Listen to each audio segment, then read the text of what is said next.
स्वागत है आपका अपने चैनल पर। तो आज से हम लोग क्या करेंगे कि बिहार असिस्टेंट प्रोफेसर का जो एग्ज़ाम है उसमें जो इतिहास के छात्र हैं, जो नेट क्वालिफाइड है या फिर जो पीएचडी है या फिर जो बेट की तैयारी करने में जो लगे हुए छात्र हैं या यूजीसी नेट की तैयारी करने वाले छात्र हैं या सिविल सर्विसेज की तैयारी करने वाले छात्र हैं, स्टेट पीसीएस हो या फिर यूपीएससी के एग्ज़ाम्स हो, तो ये कंप्लीट इतिहास हम लोग पढ़ेंगे। और जो भी वीडियो होगा हमारा प्रयास होगा, चूँकि समय अब कम है, जून से स्टार्ट करने की बात हो रही है डिग्री कॉलेज की पढ़ाई पूरे बिहार के आपको 211 प्रखंडों में।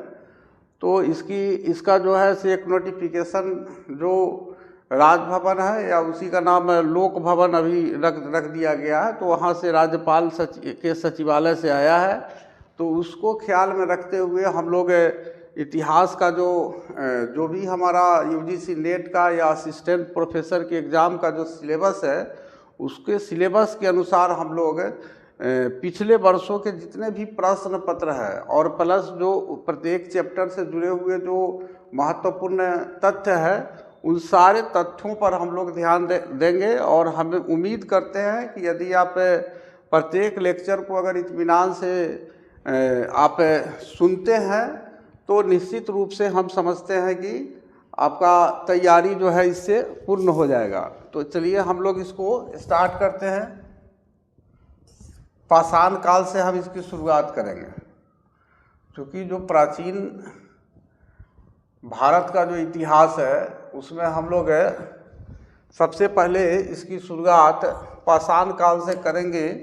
और चूँकि वन शॉट वीडियो होगा तो इसलिए इसको हम लोग रीडिंग मोड में ज़्यादा समझेंगे, और आपको डिस्क्रिप्टिव मोड में अगर समझना है तो बाकी हमारा जो लेक्चर है उसमें और विस्तार से है। लेकिन एग्ज़ाम चूँकि करीब है और आप लोग सीनियर स्टूडेंट्स हैं, तो इस वजह से आपको ये रीडिंग जो होगा ये भी आपके लिए बहुत ही कारगर होगा, अलग से आपको पढ़ने की ज़रूरत नहीं पड़ेगी।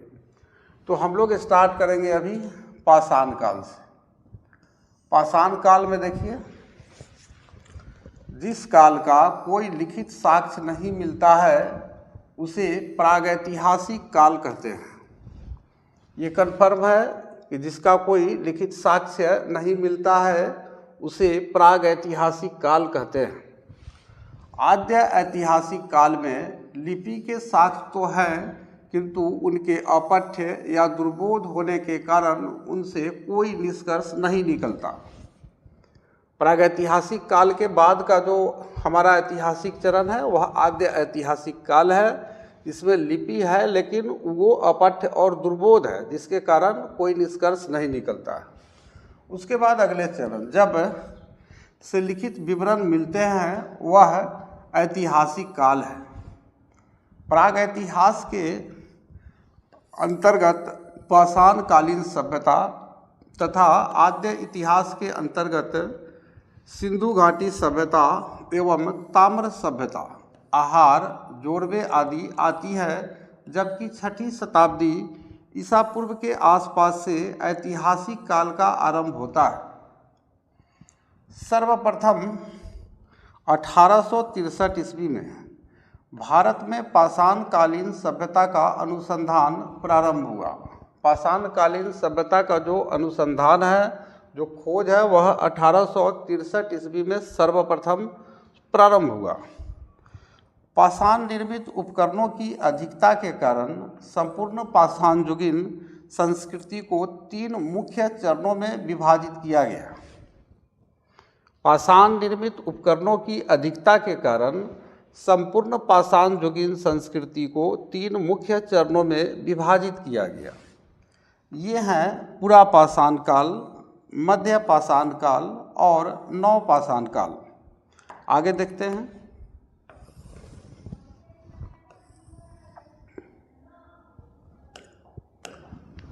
उपकरणों की भिन्नता के आधार पर पूरा पाषाण काल को भी 3 कालों में विभाजित किया जाता है।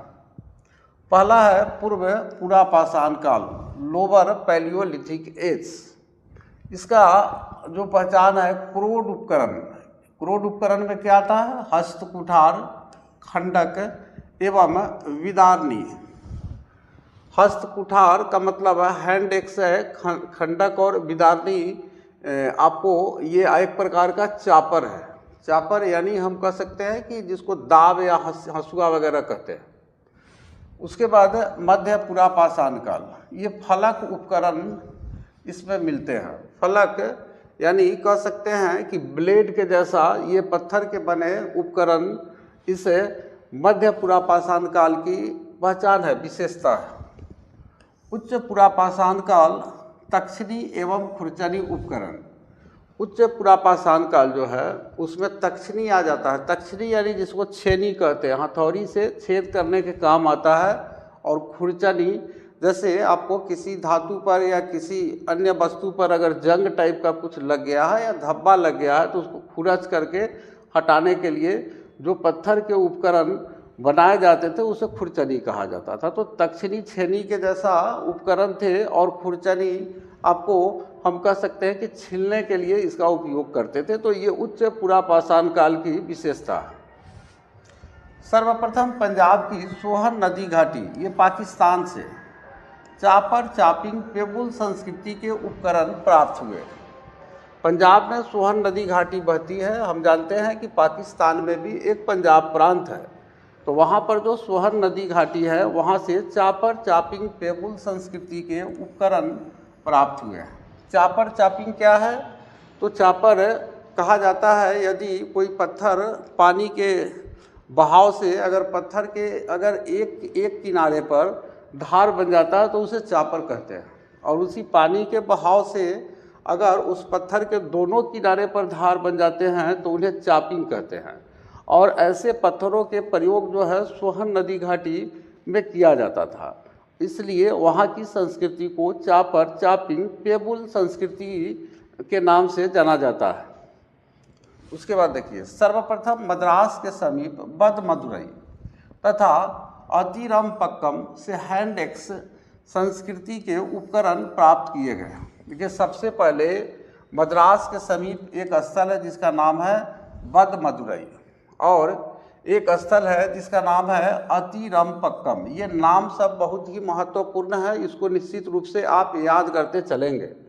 तो बदमदुरई और अतिरमपक्कम मद्रास के समीप स्थित है और यहाँ से हैंडेक्स संस्कृति के उपकरण प्राप्त किए गए। हैंडेक्स मतलब कुल्हाड़ी, हाथ की कुल्हाड़ी। इस संस्कृति के अन्य उपकरण में क्लीवर आता है, स्क्रेपर आदि है। ये हैंडेक्स संस्कृति के जो अन्य उपकरण है जो बदमदुरई और अतिरमपक्कम में मिले हैं वे हैं क्लीवर और स्क्रेपर। क्लीवर और स्क्रेपर। भारतीय भूगर्भ सर्वेक्षण इंडियन जियोलॉजिकल सर्वे के वैज्ञानिक रॉबर्ट ब्रूसफुट ब्रिटिश भूगर्भ वैज्ञानिक और पुरातत्वविद थे। ये भारतीय भूगर्भ सर्वेक्षण के वैज्ञानिक थे जिनका नाम था रॉबर्ट ब्रूसफुट। इन्हें ही पुरापाषाण काल का जनक भी कहा जाता है। फादर ऑफ पैलियोलिथिक एज के नाम से रॉबर्ट ब्रूसफुट साहब को जाना जाता है। ये ब्रिटिश भूगर्भ वैज्ञानिक और पुरातत्वविद दोनों थे। ये इन्होंने क्या किया, 1863 में ईस्वी में रॉबर्ट ब्रूसफुट ने मद्रास के पास पल्लवरम नामक स्थान से पहला हैंडेक्स प्राप्त किया था। तो हैंडेक्स संस्कृति के 3 स्थल हो गए, एक बदमदुरई हो गए, अतिरमपक्कम हो गए, ये दोनों मद्रास के पास है, और एक आ गया पल्लवरम। उनके एक मित्र थे रॉबर्ट ब्रूसफुट के, उनके मित्र का नाम था विलियम किंग ने अतिरमपक्कम से पूर्व पाषाण काल के उपकरण खोज निकाले, पूरा पाषाण काल का उपकरण खोज निकाला। आगे बढ़ते हैं। वर्ष 1935 ईस्वी में डी टेरा के नेतृत्व में एल कैम्ब्रिज अभियान दल ने सोहन घाटी में सबसे महत्वपूर्ण अनुसंधान किए। सोहन घाटी हमने देखा कि ये पंजाब के पाकिस्तान के पंजाब प्रांत में है। तो वहाँ पर एक कैम्ब्रिज अभियान दल था, उसको लीड कर रहे थे डी टेरा। तो उसने सोहन घाटी में बहुत ही इम्पोर्टेंट आपको अनुसंधान किया, खोज किया।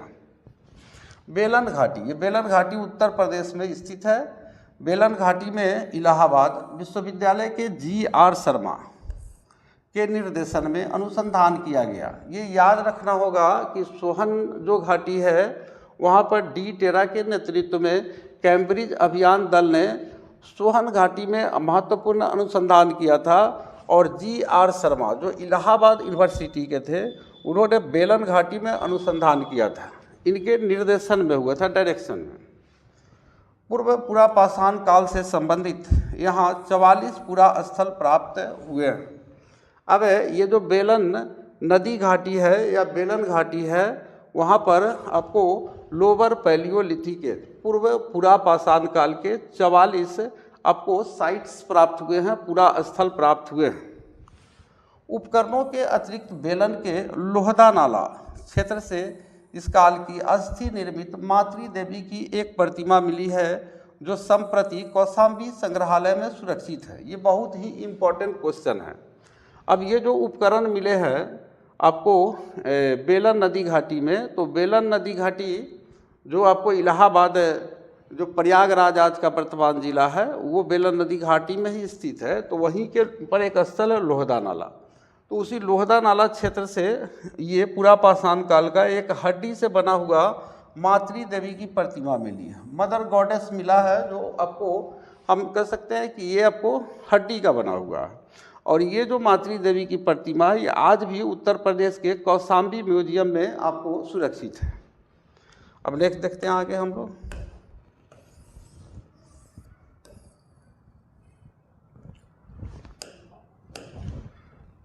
फलकों की अधिकता के कारण मध्य पुरापाषाण काल को फलक संस्कृति भी कहा जाता है। अब एक बात समझिए, ये आपको पूर्व पुरापाषाण काल का स्थल आपने सोहन नदी घाटी में देखा, जो पंजाब पाकिस्तान के पंजाब प्रांत में था। उसके बाद आप मद्रास के समीप आपने देखा बदमदुरई, अतिरम पक्कम और पल्लवरम, और उसके बाद बेलन नदी घाटी में आए, और बेलन नदी घाटी में इलाहाबाद के पास आपको ये लोहदा नाला में हमने देखा कि हड्डी का बना हुआ मदर गॉडेस का मूर्ति मिला। तो ये पुरापाषाण काल का कॉन्सेप्ट जो है ये उसके कंटेंट्स। उसके बाद आपको हम आते हैं मध्य पाषाण काल में, मिडिल पैलियोलिथिक एज में आते हैं। तो इसमें फलक संस्कृति भी इसको कहा जाता है। फलक का मतलब होता है ब्लेड, अंग्रेजी में इसे हम बोल सकते हैं। तो ब्लेड का मतलब है कि ये पत्थर के ब्लेड होते थे, यानी फलक का मतलब सतह कह सकते हैं। जैसे ब्लेड में एक सतह इधर होता है और दूसरा सतह दूसरे तरफ होता है, तो उसी तरह से पत्थर का जो ब्लेड बहुतायत में मिले हैं जिस काल में, तो उसी को हम मध्य पुरापाषाण काल, ये मध्य पाषाण काल नहीं है, ये मिडिल पैलियोलिथिक एज है, मध्य पुरापाषाण काल है। ये आपको लोअर पैलियोलिथिक एज था। हम लोग अभी पुरापाषाण काल में ही है, लेकिन मध्य पुरापाषाण काल में है। तो मध्य पुरापाषाण काल जो है उसको फलक संस्कृति के नाम से भी जाना जाता है। क्यों? क्योंकि यहाँ पर फलकों की अधिकता मिली है। उसके बाद आगे देखते हैं। इन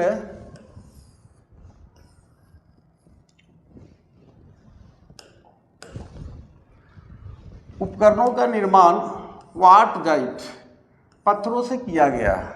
ये जो फलक आपको मध्य पुरापाषाण काल में मिले हैं ये किससे बने हुए थे? क्वार्टजाइट पत्थर से बने हुए थे। पुरापाषाण कालीन मानव का जीवन पूर्णतया प्राकृतिक था। पूरी तरह से पुरापाषाण कालीन मानव का जो जीवन है वह नेचुरल था।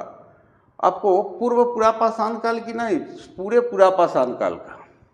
क्या करते थे वे प्रधानतः शिकार पर निर्भर रहते थे तथा उनका भोजन मांस अथवा कंदमूल हुआ करता था।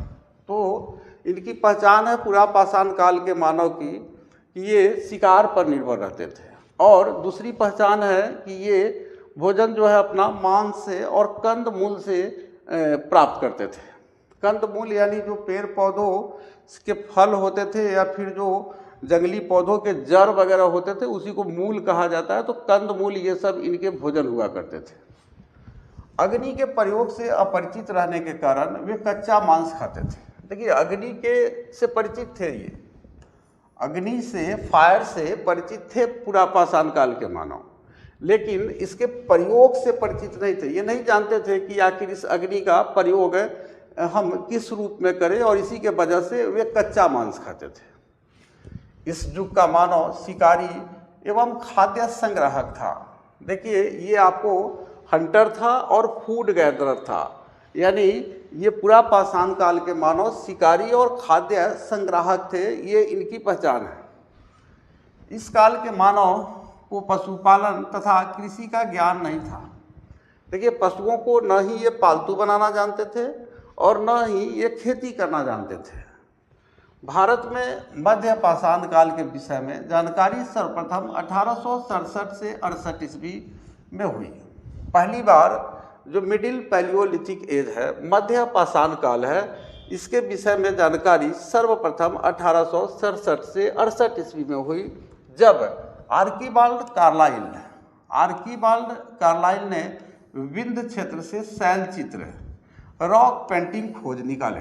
जो विंध्य पर्वत श्रृंखला है, जो भारत को उत्तर और दक्षिण भारत में विभाजित करती है, तो उसी पर्वत श्रृंखला में विंध्य क्षेत्र में शैल चित्र, यानी जो पहाड़ की गुफा होती थी उसी को हम शैल बोलते हैं। शैल मीन्स पत्थर भी होता है, तो वो पत्थर पर आपको कुछ पेंटिंग किया हुआ मिला है। किनको? आर्कीबाल्ड कार्लाइल को। कब? 1867 से 68 ईस्वी में इनको जानकारी हुई। अब देखिए, मध्य पाषाण काल के विशिष्ट औजार सूक्ष्म पाषाण या पत्थर के बहुत छोटे औजार हैं। अब पूरा पाषाण काल के जो औजार थे वे बेडौल थे और बड़े बड़े पत्थरों के बने हुए थे, लेकिन मध्य पाषाण काल के औजार थोड़ा स्पेशल है, विशिष्ट है। और ये जो औजार है ये सूक्ष्म पाषाण यानी छोटे पत्थरों के से बने हुए औजार हैं। ये मध्य पाषाण काल की विशेषता है। भारत में मानव अस्थिपंजर सर्वप्रथम मध्य पाषाण काल से ही प्राप्त होने लगता है। पूरा पाषाण काल का मानव अस्थिपंजर हमें प्राप्त नहीं हो रहा है। आपको मध्य पाषाण काल से ही भारत में सर्वप्रथम मानव अस्थिपंजर ह्यूमन स्केलेटन प्राप्त होना शुरू हो गया। गुजरात स्थित लंगनाज, ये भारत में आ गए हम लोग। लंगनाज सबसे महत्वपूर्ण पूरा स्थल है, सबसे इम्पोर्टेंट आपको कह सकते हैं कि ये पैलियोलिथिक साइट्स है। कौन? लंगनाज, जो गुजरात में स्थित है। क्यों? तो यहाँ से लघु पाषाणोपकरणों के अतिरिक्त पशुओं की हड्डियाँ, कब्रिस्तान तथा कुछ मिट्टी के बर्तन भी प्राप्त हुए हैं। देखिए, ये 3 इम्पॉर्टेंट चीज़ आ गया जो हमें लंगनाज से मिला है, गुजरात के लंगनाज से, इसलिए इसको महत्वपूर्ण पूरा स्थल माना गया है। क्या मिला है? तो यहाँ जानवरों की हड्डियाँ मिली है एक जगह बहुत भारी संख्या में। कब्रिस्तान मिले हैं, यानी मनुष्य को मरने के बाद उसको दफनाने की संस्कृति भी शुरू हो गई थी, ये लंगनाज में मिल रहा है। और कुछ है, आप देखिए, ये पहले वो क्या करते थे? शिकारी थे और खाद्य संग्राहक थे, मांस और कंदमूल खाते थे। लेकिन अब ये मिट्टी के बर्तन भी अब बना लिए हैं, मतलब कि अपने खाने पीने की वस्तुओं को ये बर्तन में शायद खाना प्रारंभ कर दिए हैं, और खाने पीने की वस्तुओं को बर्तन में इकट्ठा करके रखना भी इन्होंने मानव ने शुरू कर दिया। और ये हड्डियाँ, कब्रिस्तान और मिट्टी के बर्तन लंगनाज से मिले हैं। लेकिन ये जो पशुआँ मिली है, हड्डियाँ मिली है, ये पशुओं की हड्डियाँ मिली है। और क्या मिला? यहाँ से 14 मानव कंकाल भी मिले हैं। 14 ह्यूमन स्केलेटन हमें लंगनाज से मिल रहा है। क्वेश्चन पूछ देगा कि लंगनाज से निम्नलिखित में से कितने मानव कंकाल मिले हैं, उसमें 4-5 संख्या दे देगा, तो 14 याद रखिएगा। मध्य पाषाणकालीन महदहा, अब दूसरा स्थान आ गया महदहा। ये प्रतापगढ़ उत्तर प्रदेश में है। ये भी आपको बेलन नदी घाटी में से क्या मिला है? मध्य पाषाणकालीन महदहा, प्रतापगढ़ उत्तर प्रदेश से हड्डी एवं सिंह निर्मित उपकरण प्राप्त हुए हैं। आप देख रहे हैं कि आपको ये जो प्रतापगढ़ है, आपको मिर्ज़ापुर, प्रतापगढ़ और प्रयागराज, ये 3 जिला आपको बेलन नदी घाटी में स्थित था, जो आपको पाषाण काल का स्थल था। तो उसमें से आपने देखा कि जो लोहदा नाला था, लोहदा नाला से आपको हड्डी की मातृ देवी की मूर्ति मिली थी, जो कौशाम्बी संग्रहालय में है। और महदहा से क्या मिल रहा है? ये महदहा से हड्डी और सिंग से निर्मित उपकरण प्राप्त हो रहा है। मतलब कि हड्डी वाला परंपरा उस पूरे बेलन नदी घाटी में दिख रही है कि वो हड्डियों का प्रयोग करते थे अपने विभिन्न प्रकार के उपकरणों को बनाने में। तो हड्डी और सिंग से बने हुए उपकरण महदहा प्रतापगढ़ उत्तर प्रदेश से प्राप्त हुए हैं, जो मध्य पाषाण काल का है। उसके बाद जी.आर. शर्मा ने महदहा के 3 क्षेत्रों का उल्लेख किया है। ये बेलन नदी घाटी में जी.आर. शर्मा जो इलाहाबाद विश्वविद्यालय के थे, तो इनके ही निर्देशन में तो वहाँ आपको अनुसंधान हुआ था। तो इनका देखिए ये नेक्स्ट आ गया महदहा, ये के 3 क्षेत्रों का उल्लेख किया है जी.आर. शर्मा साहब ने। एक है झील क्षेत्र, एक है बूचर खाना संकुल क्षेत्र। बूचर खाना संकुल क्षेत्र मतलब कि जानवरों को यहाँ पर क्या होता था, ये वध किया जाता था वो मांस वगैरह प्राप्त करने के लिए, तो वैसे क्षेत्र को बूचर खाना संकुल क्षेत्र कहा जाता है। तो झील क्षेत्र मिला है, बूचर खाना संकुल क्षेत्र मिला है महदहा से, और एक मिला है कब्रिस्तान निवास क्षेत्र। देखिए ये लंगनाज के बाद दूसरा आपको कब्रिस्तान निवास क्षेत्र का हमें एविडेंस मिलता है उत्तर प्रदेश में बटा था। अब जो बूचर खाना संकुल क्षेत्र से ही हड्डी एवं सिंग निर्मित उपकरण, ये महदहा से ऊपर हम लोग पढ़े हैं कि हड्डी और सिंग से निर्मित मध्य पाषाण काल के उपकरण प्राप्त हुए हैं। तो ये आपको महदहा में कहाँ से मिला है, ये बूचर खाना संकुल क्षेत्र से ही हड्डी और सिंग निर्मित उपकरण और आभूषण बड़े पैमाने पर पाए गए हैं। इस कॉन्सेप्ट को समझते रहना होगा। डॉक्टर जय नारायण पांडे द्वारा लिखित पुस्तक पुरातत्व विमर्श, ये डॉक्टर जय नारायण पांडे ने एक पुस्तक लिखी थी, जिस पुस्तक का नाम है पुरातत्व विमर्श। इसमें आपको महदहा, उसके बाद सराय नाहर राय एवं दमदमा तीनों ही स्थलों से हड्डी के उपकरण एवं आभूषण पाए जाने का उल्लेख है। देखिए 3 स्थल आ गया, महदहा, सराय नाहर राय एवं दमदमा। ये तीनों के तीनों उपकरण आपको बेलन नदी घाटी में स्थित है, और यहाँ से हड्डी के उपकरण एवं आभूषण पाए जाने का उल्लेख है। नेक्स्ट देखिए,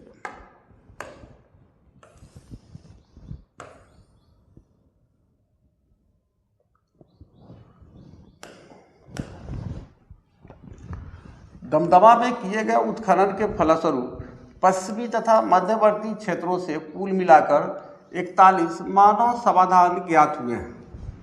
अब दमदमा में आप जो देख रहे हैं मानव समाधान, देखिए लंघनाज में 14 मानव समाधान मिले हैं, मानव कंकाल मिले हैं। और यहाँ दमदमा में जब उत्खनन हुआ तो पश्चिमी दमदमा और मध्यवर्ती जो बीच वाला जो दमदमा, दोनों मिलाकर के 41 मानव समाधान ज्ञात हुआ। इन समाधानों में से अगर इस 41 में देखा जाए तो 5 जो समाधान है ये कैसा है, युग्म समाधान है, कपल सिमेट्री है। मतलब कि 5 ऐसा कब्रगाह मिला है, समाधान मिला है जिसमें 2 व्यक्ति को एक साथ दफनाया गया। तो ये 5 युग्म समाधान मिल रहा है दमदमा में।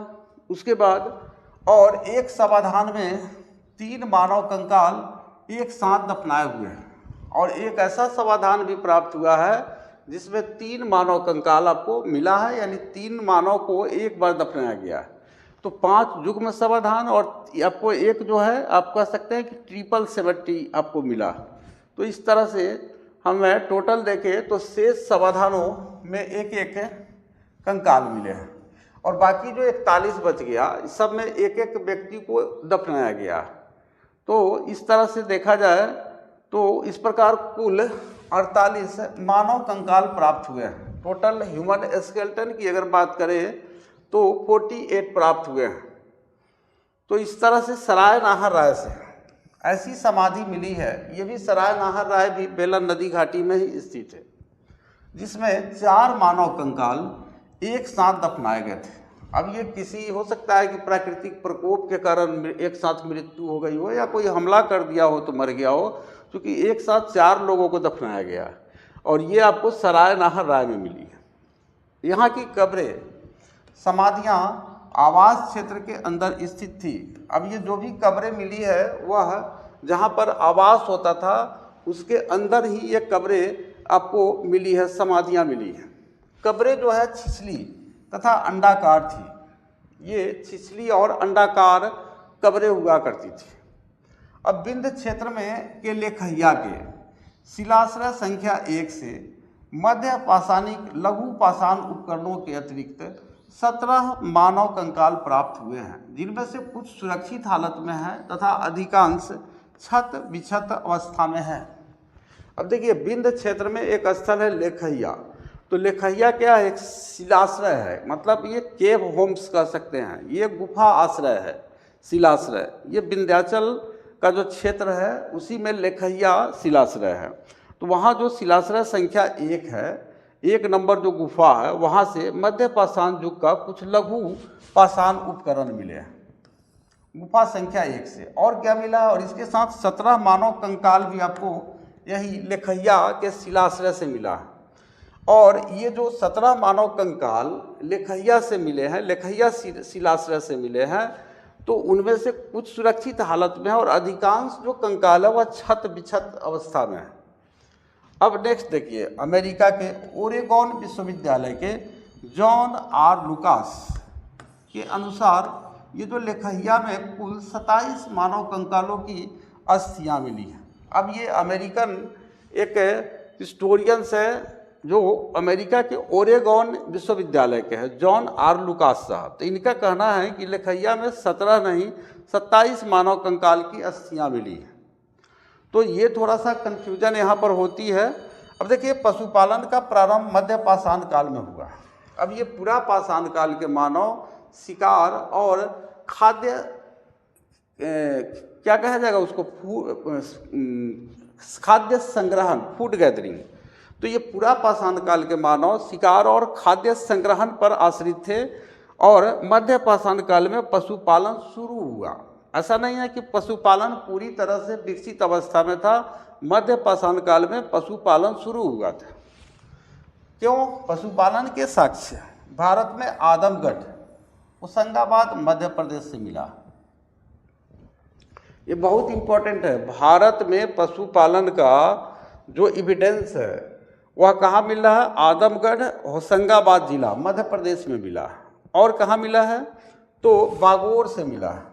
ये राजस्थान के भीलवाड़ा जिले में स्थित है। राजस्थान के भीलवाड़ा डिस्ट्रिक्ट में एक मध्य पाषाण कालीन स्थल है बागोर, और मध्य प्रदेश के होशंगाबाद जिले में एक मध्य पाषाण कालीन स्थल है आदमगढ़। तो इस आदमगढ़ और बागोर दोनों जगह से पशुपालन के साक्ष्य प्राप्त हुए हैं जो मध्य पाषाण काल के हैं। उसके बाद का देखिए नेक्स्ट,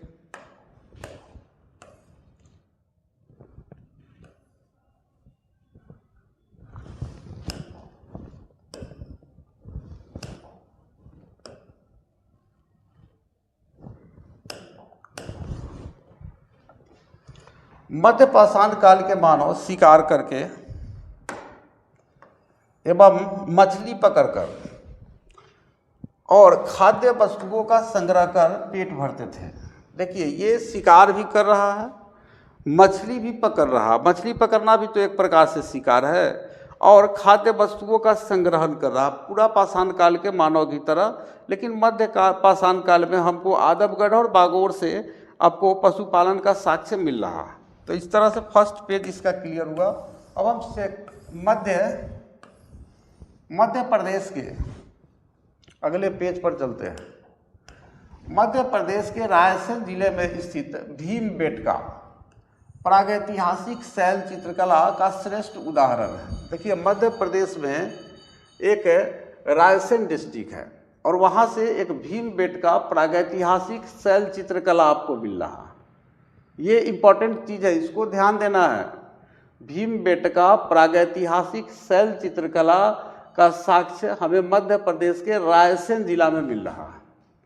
भारत में सर्वाधिक 700 से अधिक शिलाश्रय प्राप्त हुए हैं, जिसमें से 243 को क्रमांक दिया गया है।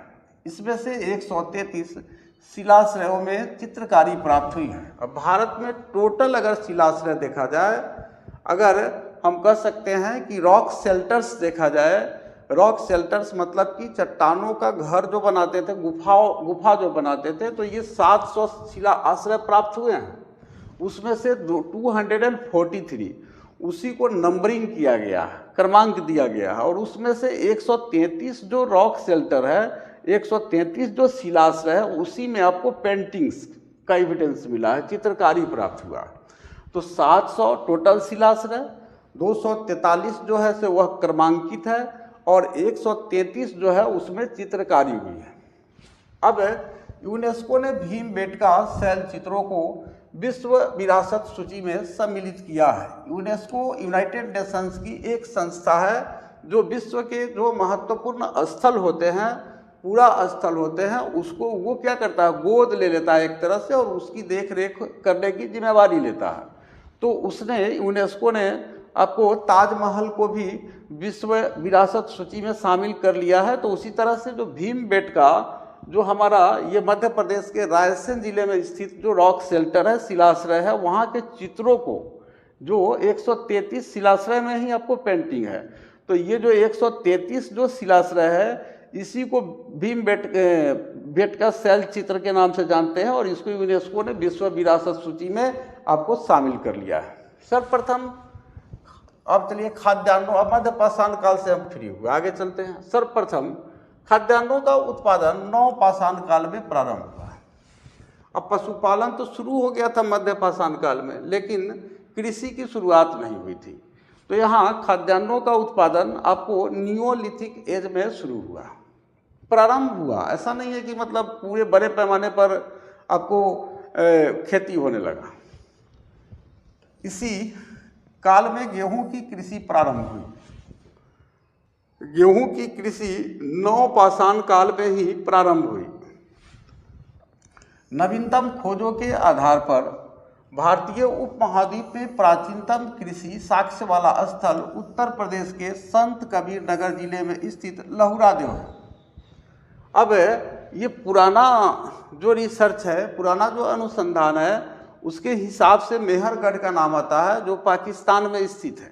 पाकिस्तान के बलूचिस्तान प्रांत में जो मेहरगढ़ है वहाँ 7000 ईसा पूर्व में गेहूं के उपजाने की बात होती है।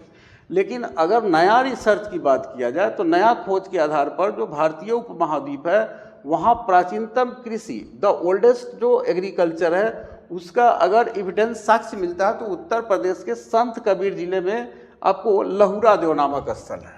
ये माना जाता है कि यहाँ सबसे पहले खेती हुई थी। यहाँ से 9000 ईसा पूर्व से 7000 ईसा पूर्व के मध्य चावल के साक्ष्य प्राप्त हुए हैं। चावल की खेती का साक्ष्य हमें लहुरा देव से 9000 से 7000 ईसा पूर्व के बीच प्राप्त हो रहा है। उल्लेखनीय है कि इससे नवीनतम खोज के पूर्व भारतीय उपमहाद्वीप का प्राचीनतम कृषि साक्ष्य वाला स्थल मेहरगढ़ पाकिस्तान के बलूचिस्तान में स्थित, यहाँ से 7000 ईसा पूर्व के गेहूं के साक्ष्य मिले हैं।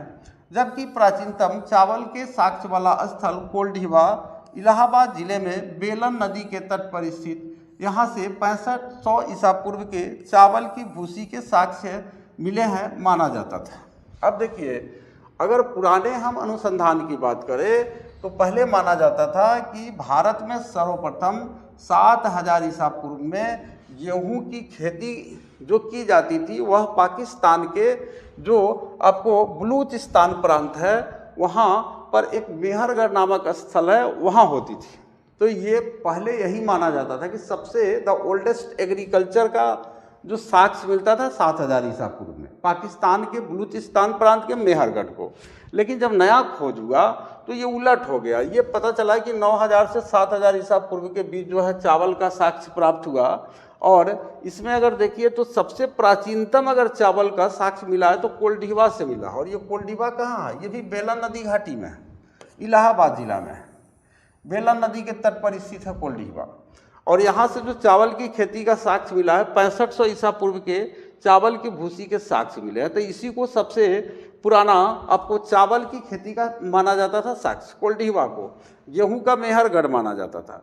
लेकिन अब यहाँ से चावल की खेती का आपको साक्ष्य लहुरा देव से मिल रहा है 9000 से 700 ईसा पूर्व में। तो अब अगर क्वेश्चन पूछे उसमें लहुरा देव और मेहरगढ़ दोनों ऑप्शन दे दे तो लहुरा देव को हम टिक लगाएंगे। अगर हमें सिर्फ लहुरा देव नहीं देता ऑप्शन में तो हम मेहरगढ़ को टिक लगाएंगे। तो ये कॉन्सेप्ट समझना होगा आपको। अब देख देखिए, चीन के यांगजी नदी घाटी क्षेत्र में लगभग 7000 ईसा पूर्व चावल उगाया गया। अब ये जो चावल है वह है चीन में, देखिए एक नदी घाटी क्षेत्र है यांगजी नदी घाटी क्षेत्र। क्योंकि पाषाण काल के जो मानव थे वह पानी के लिए नदी की घाटियों में ही रहते थे, क्योंकि नदियों से उनको पानी मिल जाती थी। इसलिए जो भी पाषाणकालीन सभ्यता विकसित हुई वो सभी नदी घाटियों में हुआ। तो चीन में यांगजी नदी घाटी क्षेत्र में लगभग 7000 ईसा पूर्व चावल उगाया गया। उसके बाद अगला फसल देखिए मक्का, ये लगभग 6000 ईसा पूर्व का प्रथम साक्ष्य मेक्सिको में पाया गया। मक्का को विश्व में सबसे पहली बार मेक्सिको में उगाया गया और वो भी 6000 ईसा पूर्व में उगाया गया, ऐसा साक्ष्य मेक्सिको में मिल रहा। बाजरा 5500 ईसा पूर्व चीन में, ये बाजरा 5500 ईसा पूर्व में चीन में उगाया गया। सोरघम 5000 ईसा पूर्व पूर्वी अफ्रीका में। ये सोरघम आज हम लोग जानवरों को खिलाने के लिए जो एक चारा लाते हैं, जिसको यहाँ देहाती क्षेत्र में जनेरा लोग बोलता है, तो इसी को हम सोरघम के नाम से जानते हैं। और ये जो सोरघम है ये पूर्वी अफ्रीका में इसके उत्पादन का साक्ष्य मिलता है कब, 5000 ईसा पूर्व। उसके बाद राई भी देखिए सोरघम के साथ है, 5000 ईसा पूर्व में दक्षिण पूर्व एशिया में, साउथ ईस्ट एशिया में। तथा जई, ये जई देखिए सिंधु घाटी सभ्यता के आसपास यूरोप में उगाया गया था। इसको 2300 ईसा पूर्व सिंधु घाटी सभ्यता भारत में उस समय आपको बहुत विकसित अवस्था में थी, तो 2300 ईसा पूर्व में यूरोप में उगाया गया था जई को। जई जानते हैं हम लोग, ये अनंत चतुर्दशी के दिन जो है कान वगैरह में लोग लगाता है, ये पंडित जी लोग, या फिर हम लोग जो क्या होता है नवरात्रा जो होता है दुर्गा पूजा के समय जो कलश रखते हैं, तो चारों तरफ वो जो जई लगा दिया जाता है, जिसमें हल्का घास टाइप का हो जाता है। तो ये 2300 ईसा पूर्व में सर्वप्रथम यूरोप में उगाया गया। उसके बाद नेक्स्ट देखते हैं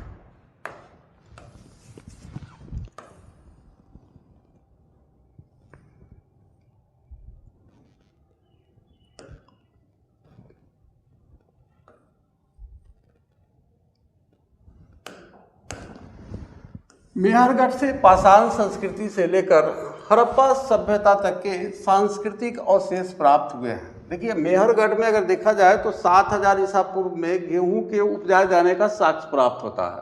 तो 7000 ईसा पूर्व मतलब मध्य पाषाण काल का समय है। तो पाषाण संस्कृति से लेके और हड़प्पा सभ्यता तक के सांस्कृतिक अवशेष प्राप्त हो रहे हैं मेहरगढ़ से, यानी हम कह सकते हैं कि वो कंटिन्यू है, वो नवपाषाण काल तक कंटिन्यू उसका विकास हो रहा है। उसके बाद देखिए मानव कंकाल के साथ कुत्ते का कंकाल बुर्जहोम जम्मू कश्मीर से प्राप्त हुआ। अब ये जानवर में कुत्ता आ गया सबसे पहले, और कुत्ता को मानव के साथ दफनाया जा रहा है, और इसका जो पहला प्रमाण है वह जम्मू कश्मीर के बुर्जहोम से प्राप्त हुआ है। गर्त आवास के साक्ष्य भी यहीं से प्राप्त हुए हैं, पिलर होम्स।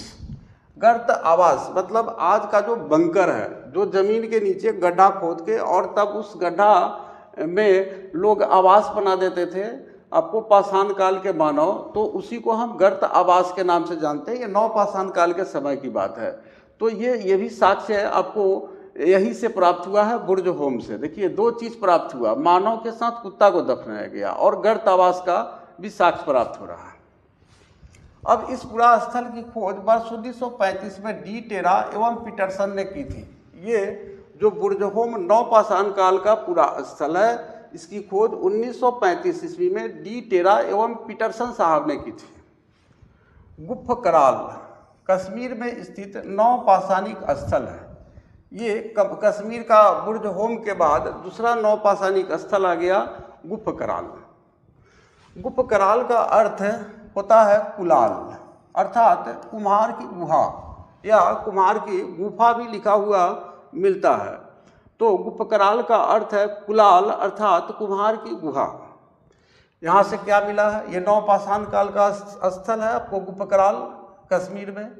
यहाँ के लोग कृषि एवं पशुपालन का कार्य करते थे। देखिए एनिमल हस्बेंड्री एंड एग्रीकल्चर, खेती और पशुपालन दोनों करते थे गुफ्फ कराल के लोग।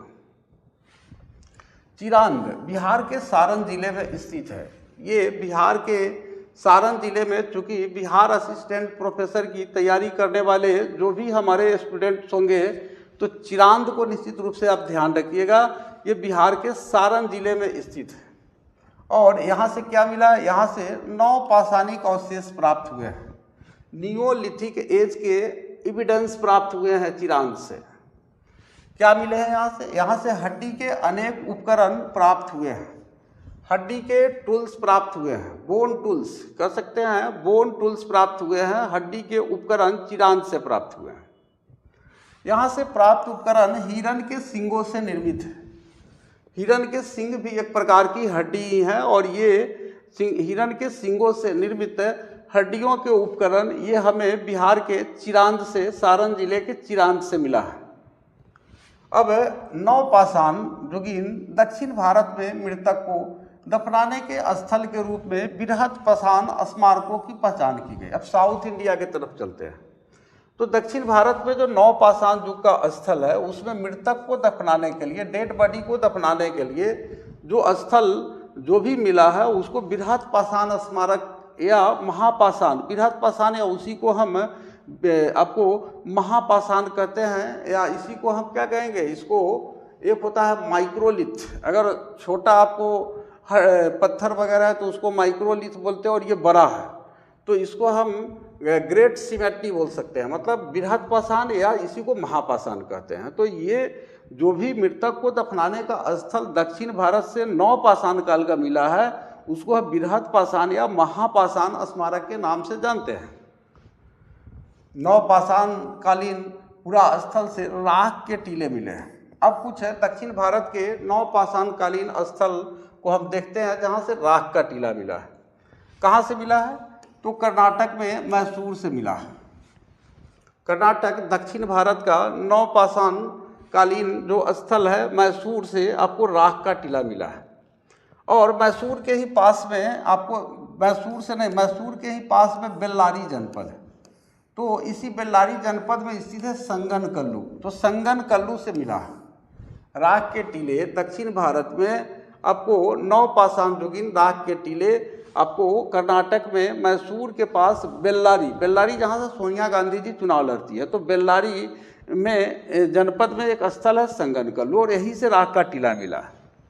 उसके बाद और भी स्थल है पिकलीहल, उतनूर आदि स्थलों से भी राख के टीले मिले हैं। तो दक्षिण भारत के 3 स्थल आपने देखा, संगनकल्लू, पिकलीहल, उतनूर। अब इसमें आपको क्वेश्चन क्या पूछ देगा कि निम्नलिखित में से दक्षिण भारत के किन पुरा स्थलों से, किन नवपाषाण कालीन पुरा स्थलों से राख के टीले प्राप्त नहीं हुए हैं, और उसमें आपको संगनकल्लू, पिकलीहल और उतनूर दे देगा और एक और ऑप्शन दे देगा, फिर वहाँ खोजना बड़ा मुश्किल हो जाएगा। इसलिए संगनकल्लू, पिकलीहल और उतनूर तीनों स्थल आपको दक्षिण भारत का याद रखना है जहाँ से राख के टीले के साक्ष्य प्राप्त हुए हैं, और ये राख के टीले नवपाषाण काल से संबंधित हैं। ये राख के टीले नवपाषाण युगीन पशुपालक समुदायों के मौसमी शिविरों के जले अवशेष हैं। अब नवपाषाण काल के जो पशुपालक लोग होते थे तो मौसम के हिसाब से वो एक शिविर बना करके रहते थे, और उसी शिविर के पास जो हम कह सकते हैं कि गोबर वगैरह जानवर जो छोड़ते थे और वो जब सूख जाते थे तो उसको ये लोग जला देते थे, या किसी कारणवश जल गया होगा तो वो जलने के कारण वो राख के टीले के रूप में आपको वहाँ जमा हो गया, तो वो अवशेष आपको प्राप्त हुआ है। आग का उपयोग नवपाषाण काल की महत्वपूर्ण उपलब्धि थी।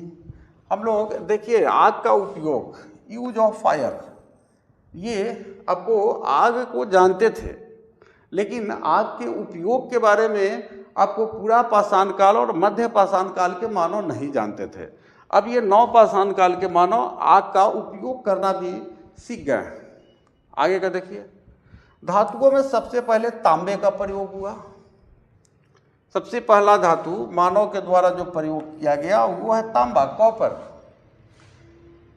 इस चरण में तांबे के उपकरणों का साथ साथ प्रयोग जारी रहा। अब ये चरण आ गया कि पत्थर के उपकरणों के साथ साथ तांबे के उपकरणों का भी प्रयोग होने लगा, मतलब साथ साथ आपको दोनों के उपकरणों का प्रयोग होने लगा।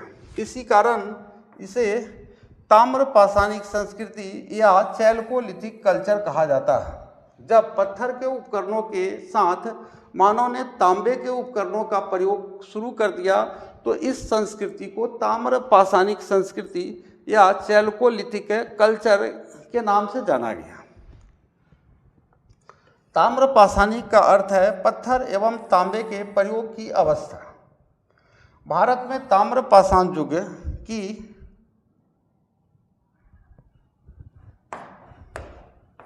बस्तियां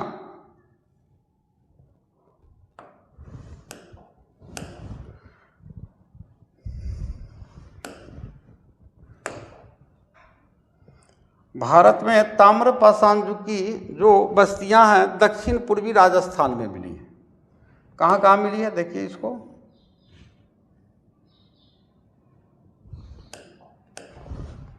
दक्षिण पूर्वी राजस्थान में मिली है ताम्रपाषाण युगीन बस्तियां, राजस्थान का दक्षिण पूर्वी भाग।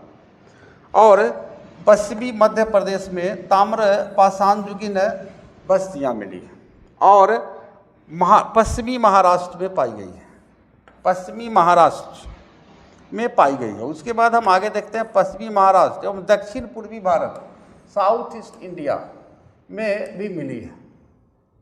उसके बाद चलते हैं हम लोग यहाँ से,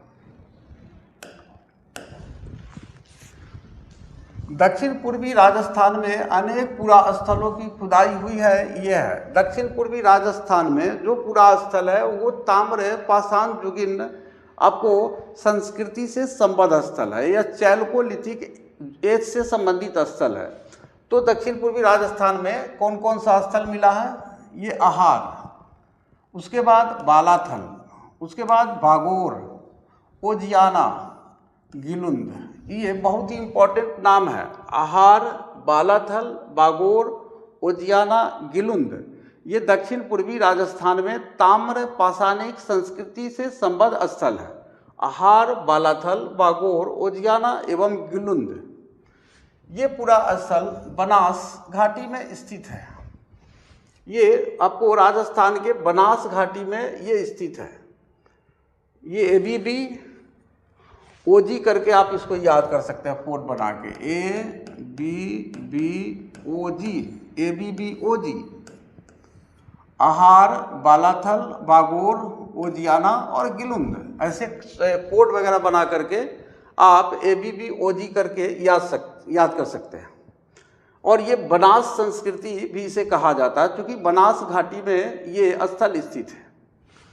आहार का प्राचीन नाम ताम्बवती अर्थात तांबा वाली जगह है, पुराना नाम।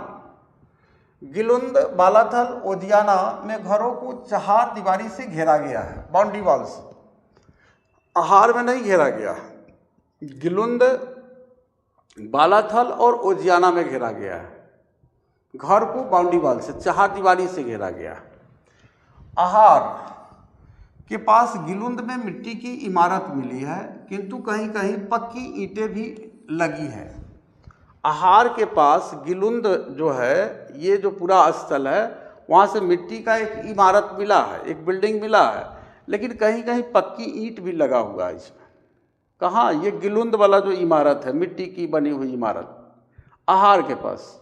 गिलुंद में तांबे के टुकड़े मिले हैं, ये इंपॉर्टेंट है, गिलुंद में तांबे के टुकड़े मिले हैं। आहार संस्कृति का समय काल देखिए 2100 से 1500 ईसा पूर्व। ये सिंधु घाटी सभ्यता का हम कह सकते हैं कि समकालीन सभ्यता है आहार संस्कृति।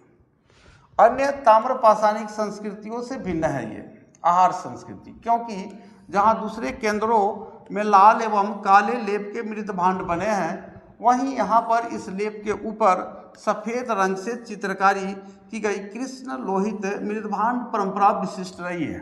अब जो भी आपको ताम्रपाषाण कालिक स्थल आपको प्राप्त हुए हैं दक्षिण पूर्वी राजस्थान से, तो उसमें आहार संस्कृति जो है वो भिन्न है। क्यों?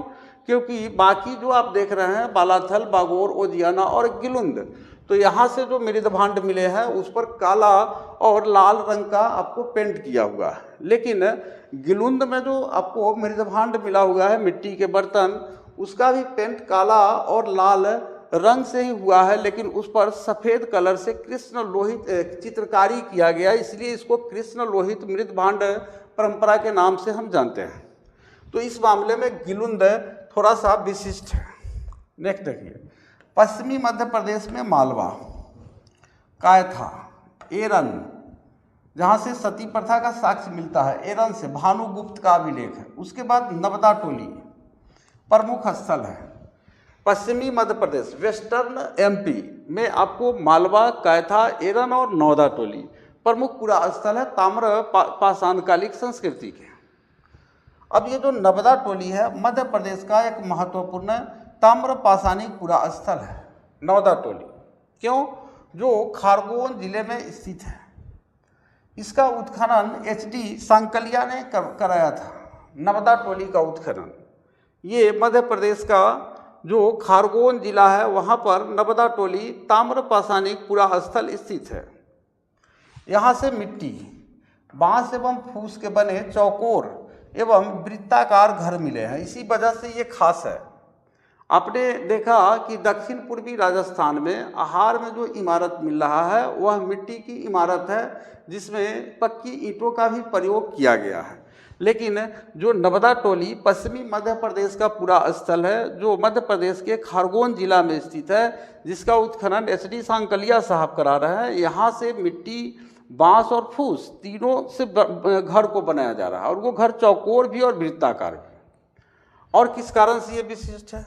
यहाँ के मूल मृदभांड लाले काल रंग के हैं जिन पर ज्यामितीय आरेख उत्कीर्ण है। देखिए कुछ ज्योमेट्रिक लाइंस वगैरह खींचा हुआ है, ज्यामितीय आपको ये नहीं कह सकते हैं कि रेखा चित्र वगैरह बना हुआ है। ये नवदा टोली के मृदभांड पर मिट्टी के बर्तनों पर पेंट काला और लाल रंग से ही किया गया है। तो गिलुंद में आपने देखा कि सफ़ेद कलर से चित्रकारी है और नवदा टोली में जो आपको मृदभांड है उसमें आपको ज्योमेट्रिकल आप कह सकते हैं कि लाइन है, ये ज्यामितीय रेखा चित्र उसमें बना हुआ है। उसके बाद और पूरा स्थल हम इसके आगे का देखते हैं ताम्र पाषाणिक।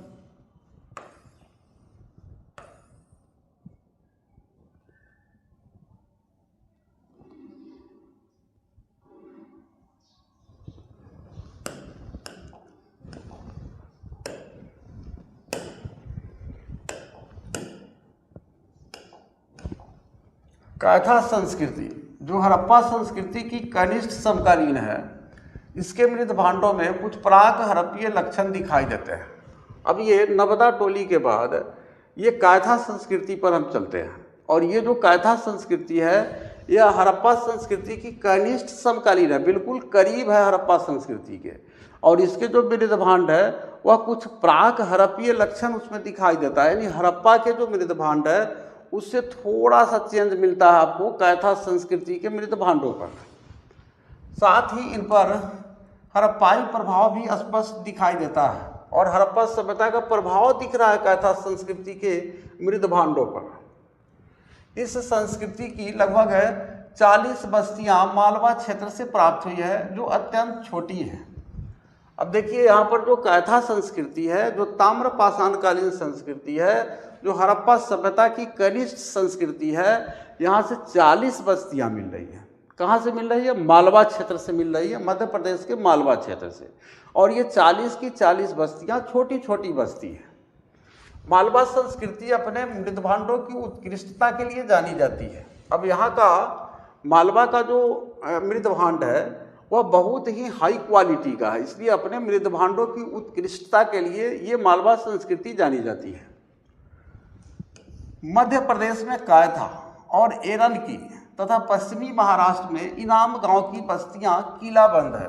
अब मध्य प्रदेश में देखिए कैथा जो ताम्र पाषाणकालिक संस्कृति है और एरन, ये एरन भी आपको ताम्र पाषाणकालीन संस्कृति है जिसमें एरन बहुत ही प्रसिद्ध है। आपको एरन का अभिलेख गुप्त काल का मिलेगा, भानुगुप्त का एक अभिलेख है जिसमें आपको पहली बार सती प्रथा का उल्लेख मिलता है। तो इसको भी हम लोग पढ़ेंगे गुप्त काल जब आएगा उस समय। तो ये मध्य प्रदेश में कैथा और एरन की स्थित है।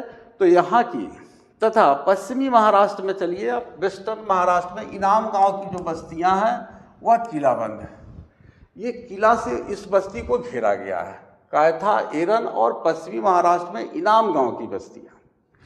पश्चिमी महाराष्ट्र के प्रमुख जो पुरा स्थल है ताम्र पाषाण काल से संबंधित वह अहमदनगर जिले में जोड़वे है। अहमदनगर, यहीं पर औरंगजेब की मृत्यु हुई थी 3 मार्च 1707 ईस्वी को।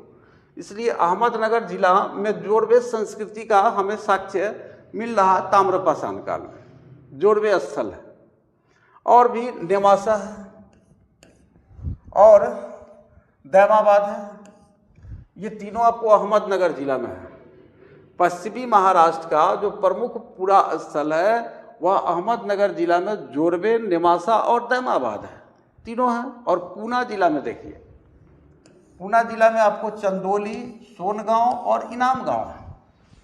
ये तीन आपको बस्तियां हो गई ताम्रपाषाण काल की, चंदोली, सोनगांव, इनाम गांव।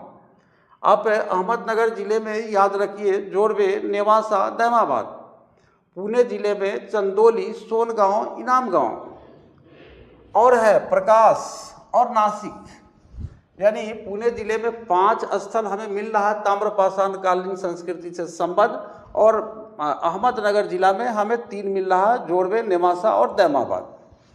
ये सभी पूरा स्थल जोरबे संस्कृति 1400 से 700 ईसा पूर्व के हैं। ये सिंधु घाटी सभ्यता के बाद की संस्कृति है जोरबे संस्कृति। अब तक ज्ञात 200 जोरबे स्थलों में गोदावरी का दैमाबाद सबसे बड़ा स्थल है। अब 200 पूरा स्थल जोरबे संस्कृति का मिला, 200 साइट्स मिला। अब 200 साइट्स के बारे में अलग अलग पढ़ पाना तो संभव नहीं है, लेकिन जो इसमें महत्वपूर्ण है, जो जोरबे स्थल होगा उसी को हम लोग पढ़ेंगे। तो उसमें सबसे बड़ा स्थल दैमाबाद है और यह लगभग 20 हेक्टेयर में फैला हुआ है। 20 हेक्टेयर, 1 हेक्टेयर में 10,000 वर्ग मीटर होता है। तो 20 हेक्टेयर में कितना हो जाएगा? 20 से आप 10,000 में गुना कर दीजिए, तो 20 से 10,000 में गुना कीजिएगा तो आपको लगभग 2 लाख वर्ग मीटर जगह हो जाएगा। ये दैमाबाद में, ये जोरबे स्थल है, गोदावरी घाटी में है, ये ध्यान देना है। और यहाँ लगभग 4,000 लोग रह सकते थे, इतना बड़ा दैमाबाद का ताम्रपाषाणी पूरा स्थल है। उसके बाद नेवासा, आप देख रहे हैं नेवासा है अहमदनगर जिला में। जोरबे संस्कृति का जो स्थल है, यहाँ से पटसन का साक्ष्य प्राप्त हुआ। पटसन यानी जिसको हम लोग पटुआ बोलते हैं, जिससे आज के समय में रस्सी वगैरह तैयार किया जाता है, लेकिन उस समय लोग कपड़े वगैरह, कपड़ों का रेशा निकालने के लिए लोग पटसन का प्रयोग करते थे। और ये नेवासा से मिला है, ये जोरबे संस्कृति का स्थल। और नेवासा अहमदनगर जिले में स्थित है। यहाँ से हमें पटसन का एविडेंस प्राप्त हो रहा है। और क्या है? टोटीदार पात्र परंपरा जोरबे संस्कृति की विशिष्ट पहचान है। इसकी खास और पहचान देखिए कि यहाँ के जो बर्तन है वह टोटीदार होते थे। टोटीदार पात्र परंपरा, यानी पानी निकलने के लिए जिस बर्तन का उपयोग करते थे उसमें कम पानी चूँकि निकले तो उसके लिए टोटी जो है उसमें लगा होता था। तो टोटीदार पात्र परंपरा जोरबे संस्कृति की विशिष्ट पहचान है। उसके बाद चलिए महाराष्ट्र की ताम्रपाषाण कालीन संस्कृति जोरबे संस्कृति है कि नेवासा, दैमाबाद, चंदोली, इनाम गांव आदि पूरा स्थलों में मृतकों को अस्थि कलश में रखकर उत्तर से दक्षिण दिशा में घरों के फर्श के नीचे दफनाए जाने के साक्ष्य प्राप्त हुए हैं। अब देखिए जोरबे संस्कृति के स्थल देखिए, नेवासा, दैमाबाद जो सबसे बड़ा पूरा स्थल है जोरबे संस्कृति का, दैमाबाद, चंदोली, इनाम गांव। तो यहाँ पर जो मृतक होते थे, जो डेड बॉडी होते थे, उसको बड़ा सा अस्थि कलश में रख करके और उत्तर से दक्षिण की दिशा में लिटा करके और घर के फर्श के नीचे उसको दफना दिया जाता था। ये जोरबे संस्कृति के समाधान की हम विशिष्ट पहचान है। उसके बाद देखिए आरंभिक ताम्रपाषाण अवस्था के इनाम गांव स्थल पर चूल्हों सहित बड़े बड़े कच्ची मिट्टी के मकान और गोलाकार गड्ढों वाले मकान मिले हैं। अब आरंभिक जो ताम्रपाषाण अवस्था है इनाम गांव में शुरू होता है, और वहाँ पर जो चूल्हा वगैरह देख रहे हैं, चूल्हा सहित क्या क्या मिला है? बड़े बड़े कच्ची मिट्टी के मकान मिले हैं। चूल्हा भी मिला इनाम गांव में और बड़े बड़े कच्ची मिट्टी का मकान मिला है। और ये गोलाकार गड्ढों वाले मकान है, गोल गड्ढा टाइप का करके और तब मकान बनाया गया है। पश्चात की अवस्था, इसके बाद की अवस्था में देखिए तो 1300 से 1000 ईसा पूर्व में 5 कमरों वाला एक मकान मिला है। 5 कमरों वाला एक मकान मिला है।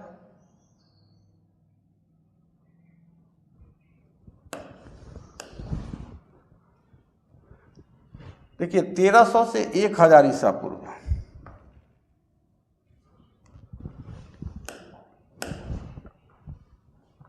पश्चात की अवस्था 1300 से 1000 ईसा पूर्व में 5 कमरों वाला एक मकान मिला है।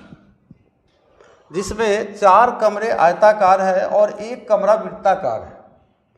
अब इनाम गांव में 130 से अधिक घर, इनाम गांव में 130 से अधिक घर, और एनसीईआरटी कहता है कि नहीं 100 से अधिक घर। तो 130 से अधिक घर और 100 से अधिक घर दोनों ऑप्शन रहेगा, तो हम 100 से अधिक घर को ही सही टिक लगाएंगे, क्योंकि एनसीईआरटी के जो कंटेंट्स है उसी को सत्य माना जाता है।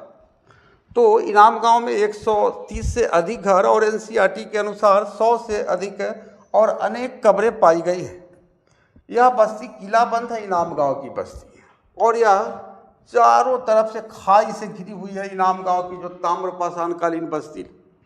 और क्या मिला है यहाँ से, यहाँ शिल्पी, शिल्पी उसको कहा जाता है जो हाथ से सामान बनाते हैं। तो यहाँ से शिल्पी या पंसारी लोग पश्चिम छोर पर रहते थे, जबकि सरदार जो होते थे वो प्रायः केंद्र स्थल में रहता था। सरदार जो दुर्वेद संस्कृति के समय में होते थे वो केंद्र स्थल में रहता था, बीच में रहते थे, और जो शिल्पी और पंसारी वो पश्चिम वाला छोर पर रहता था। एक और प्रमुख विशेषता यहाँ इनाम गांव का, यहाँ एक अन्नागार भी मिला है, फूड ग्रेनरी मिला है। यानी हम कह सकते हैं कि अकाल वगैरह या विकट स्थितियों का सामना करने के लिए लोग अनाज का भंडारण करना भी जोरवेद संस्कृति के लोग जानते थे। ये अन्नागार मिलने से इस बात की पुष्टि होती है। अब इतना सारा स्थल देखे, उसके बाद हम लोग पूर्वी भारत का, पूर्वी भारत में गंगा तटवर्ती चिरांद, चिरांद जो बिहार के सारण जिला में स्थित है। तो ये गंगा तट है, गंगा का तटवर्ती आपको नवपाषाणपुरा स्थल है। पश्चिम बंगाल के बर्धमान जिला, पश्चिम बंगाल में एक जिला है बर्धमान, वहाँ पर एक स्थल मिला है पांडु राजा ढीबी। ये ताम्रपाषाणकालीन पुरा स्थल है। और वीरभूमि जिला में महिषादल, महिषदल या महिषादल दोनों लिखा हुआ रहता है। तो बर्धमान जिला में पांडु राजा ढीबी और वीरभूम जिला में महिषदल, ये उल्लेखनीय ताम्रकालीन स्थल है, ताम्रपाषाणकालीन स्थल है। ये पूर्वी भारत में पश्चिम बंगाल की बात हो रही है, और बिहार में आपको सारण का चिरांद है। कुछ अन्य पूरा स्थल जहाँ खुदाई हुई है वे है बिहार में सेनुआर, सोनपुर और ताराडीह। ये बिहार के 3 पूरा स्थल आपको याद रखिएगा। जो बिहार असिस्टेंट प्रोफेसर का एग्ज़ाम है उसके लिए बहुत ही इम्पोर्टेंट होगा। सोनपुर, सेनुआर, सोनपुर और ताराडीह, सेनुआर, सोनपुर और ताराडीह, सेनुआर, सोनपुर और ताराडीह, ये 3 पुरा स्थल बिहार के हैं, जहाँ पर जो ताम्रपाषाणकालीन पुरा स्थल है सेनुआर, सोनपुर और ताराडीह।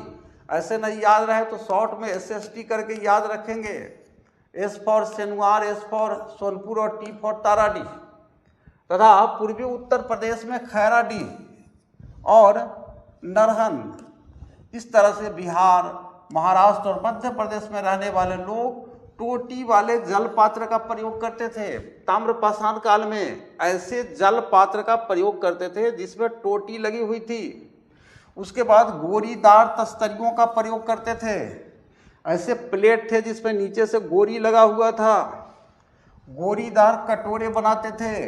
ये बिहार, महाराष्ट्र और मध्य प्रदेश, बिहार, महाराष्ट्र और मध्य प्रदेश में रहने वाले जो ताम्रपाषाण काल के लोग थे वह टोटी वाले जल पात्र, गोरीदार तस्तरियाँ और गोरीदार कटोरे बनाते थे। नेक्स्ट देखिए, दक्षिण पूर्वी राजस्थान, ये ताम्रपाषाण कालीन पुरा स्थल है। पश्चिमी मध्य प्रदेश, पश्चिमी महाराष्ट्र और अन्यत्र रहने वाले ताम्रपाषाण युग के लोग मवेशी पालन और कृषि करते थे। यानी ताम्रपाषाण काल में कृषि की शुरुआत हो गई थी और पशुपालन भी विकसित रूप धारण कर चुका था। क्या पालते थे वे लोग? तो वे गाय, भेड़, बकरी और भैंस रखते थे। ये 4 पशुओं का आप नाम याद रखिएगा, गाय, भेड़, बकरी और भैंस। ये सभी के सभी आपको दुधारू पशु है, ये ध्यान दीजिएगा, जिसमें भेड़ से दूध और रुई दोनों प्राप्त होता है। तो गाय, भेड़, बकरी और भैंस इन पशुओं को पालते थे और हिरन का शिकार भी करते थे। हिरन के सींगों के उपकरण प्राप्त हुए हैं। इससे पता चलता है कि ये हिरन का शिकार करके उसका मांस खा जाते थे और उनकी हड्डियों के उपकरण बनाते थे। ये यहाँ से ऊंट के अवशेष प्राप्त हुए हैं, कैमल्स भी प्राप्त मिल रहे हैं यहाँ पर। अब मुख्य अनाज के रूप में देखिए तो गेहूं और चावल के अतिरिक्त वे बाजरे की भी खेती करते थे। तो गेहूं, चावल और बाजरा इनके प्रमुख फसल थे। ताम्र पाषाण युग के लोग शिल्प कर्म में निस्संदेह बड़े दक्ष थे। शिल्प कर्म यानी हाथ से यदि मानव कोई सामान बनाता है तो उस कर्म को शिल्प कर्म के नाम से जानते हैं। तो ताम्र पाषाण युग के लोग जो है शिल्प कर्म में निस्संदेह बड़े दक्ष थे, बड़े कुशल थे और पत्थर का काम भी अच्छा करते थे। स्टोन का भी बहुत अच्छा क्वालिटी का ये स्टोन के उपकरण भी बना लेते थे। क्या बनाते थे? तो वे कार्नेलियन, एस्टेटाइट, क्वार्ट्ज, क्रिस्टल जैसे अच्छे पत्थरों के मनके या गुटिकाएँ भी बनाते थे। ये कुछ कीमती और अच्छे पत्थरों की बात हो रही है। कार्नेलियन, एस्टेटाइट और क्वार्ट्ज। कार्नेलियन, एस्टेटाइट जिसको सेल खरी भी कहा जाता है। तो कार्नेलियन, एस्टेटाइट और क्वार्ट्ज ये जो पत्थर है इसके जो क्रिस्टल होता था, जो टुकड़ा होता था, उससे अच्छे प्रकार के ये मनके बनाते थे। मनके यानी जो माला वगैरह में जिसको गूंथा जाता है धागा वगैरह से, तो उस छोटे छोटे टुकड़े को मनके कहा जाता है। ये मनके वे लोग कार्नेलियन, एस्टेटाइट और क्वार्ट्ज के दानों से बनाते थे और गुटिकाएँ भी बनाते थे। और क्या ये लोग करते थे? वे लोग कताई और बुनाई जानते थे, क्योंकि मालवा में चरखे और तकलियाँ मिली है। कताई और बुनाई करने के लिए चरखे और तकलियों का होना अनिवार्य है और मालवा में चरखे और तकलियों का मिलना इस बात को प्रमाणित करता है कि ताम्र पाषाण काल के लोग कताई बुनाई जानते थे। उसके बाद नेक्स्ट देखिए,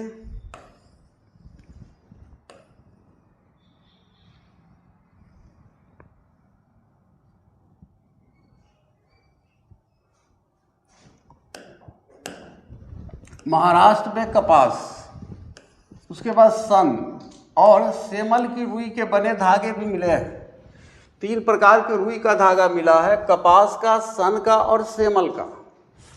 इनाम गांव में कुंभकार, धातुकार, हाथी दांत के शिल्पी, चूना बनाने वाले और खिलौने की मिट्टी की मूर्ति, टेराकोटा बनाने वाले कारीगर भी दिखाई देते हैं इनाम गांव से। तो इनाम गांव से कुंभकार भी मिल रहा है जो मिट्टी के बर्तन वगैरह बनाते थे, मिट्टी के अन्य उपकरण बनाते थे, और धातुकार भी मिला है, क्योंकि जो तांबे के उपकरणों को बनाते थे तो उसे धातुकार कहा जाता है।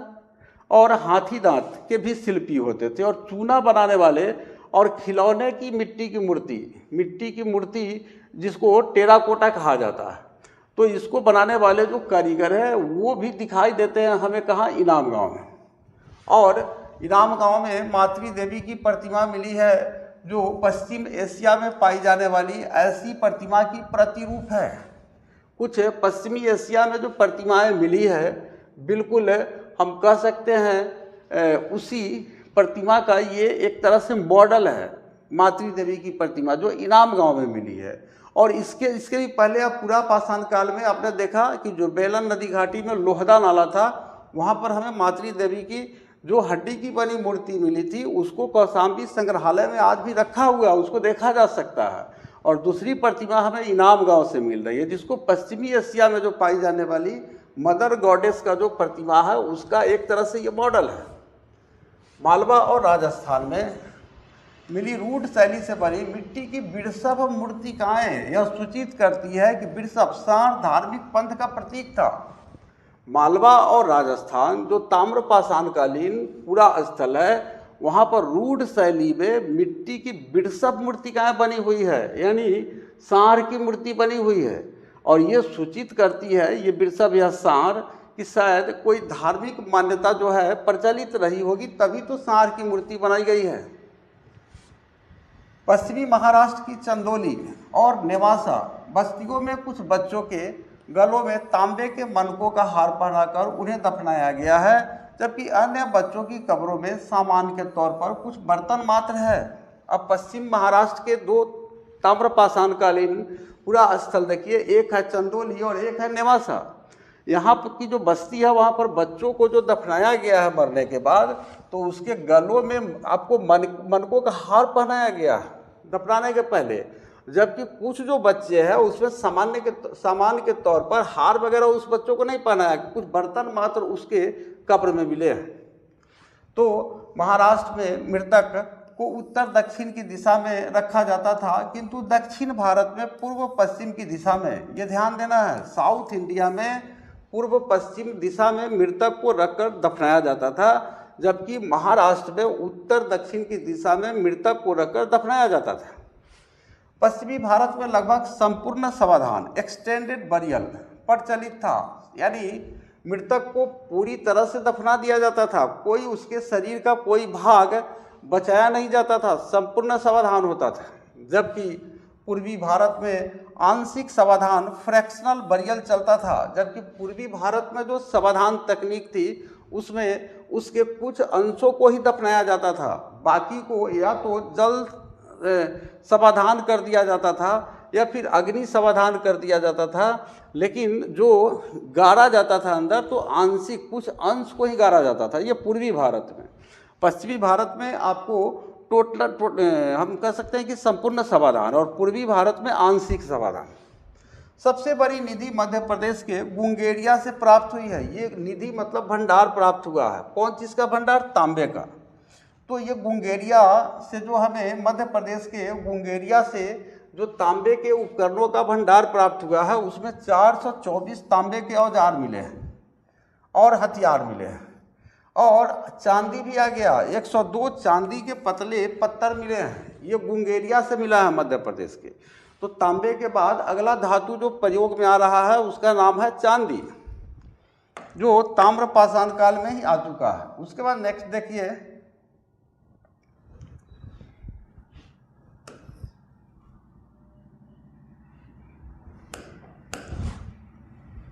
कैथा के एक घर में तांबे के 28 कंगन और 2 अद्वितीय ढंग की कुल्हाड़ियाँ पाई गई है। अद्वितीय मतलब है कैथा में जो कुल्हाड़ी मिली है वैसी कुल्हाड़ी ताम्रपाषाणकालीन अन्य किसी स्थल से नहीं मिले हैं, और 28 तांबे के कंगन एक घर में मिला है। कैथा में एक घर में 28 कंगन तांबे के।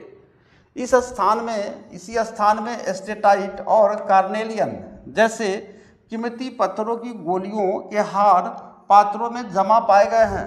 अब एस्टेटाइट और कार्नेलियन का जो हार बनाता था इन पत्थरों से, पत्थरों को गूंथ करके, एस्टेटाइट और कार्नेलियन के पत्थरों को गूंथ करके जो हार बनाया जाता था, तो वैसे हार जो है पात्र में आपको जमा किया हुआ मिला है। कहाँ? कैथा में। एक और स्थल आ रहा है गणेश्वर स्थल। ये राजस्थान में खेतरी ताम्रपट्टी के सीकर झुंझुनू क्षेत्र के तांबे की समृद्ध खानों के निकट पड़ता है। अब ये जो गणेश्वर जो स्थल देख रहे हैं ये भी ताम्रपाषाणकालीन स्थल है, और ये राजस्थान में जो खेतरी ताम्रपट्टी है, ताम्रपट्टी खेतरी आपको तांबे के खान के लिए प्रसिद्ध है, तो ये राजस्थान में स्थित है। तो ताम्रपट्टी के जो सीकर झुंझुनू क्षेत्र है वहीं की जो तांबे की समृद्ध खान के निकट आपको गणेश्वर स्थित है। और दक्षिण भारत में आप चले जाइए तो ब्रह्मगिरी, पिकलीहल, संगनकल्लू, मस्की या इसी को मास्की भी लिखा जाता है, हल्लूर आदि से ताम्रपाषाणयुगीन बस्तियों के साक्ष्य मिले हैं। ये साउथ इंडिया में ताम्रपाषाणयुगीन बस्तियों के जो साक्ष्य मिले हैं वह आपको ब्रह्मगिरी में, पिकलीहल में, संगनकल्लू जहाँ पर आपको राख के टीले मिले हैं, ये ध्यान रखिएगा। उसके बाद मास्की, हल्लूर आदि से ताम्रपाषाणयुगीन बस्तियों के साक्ष्य मिले हैं। उसके बाद नेक्स्ट देखिए, दक्षिण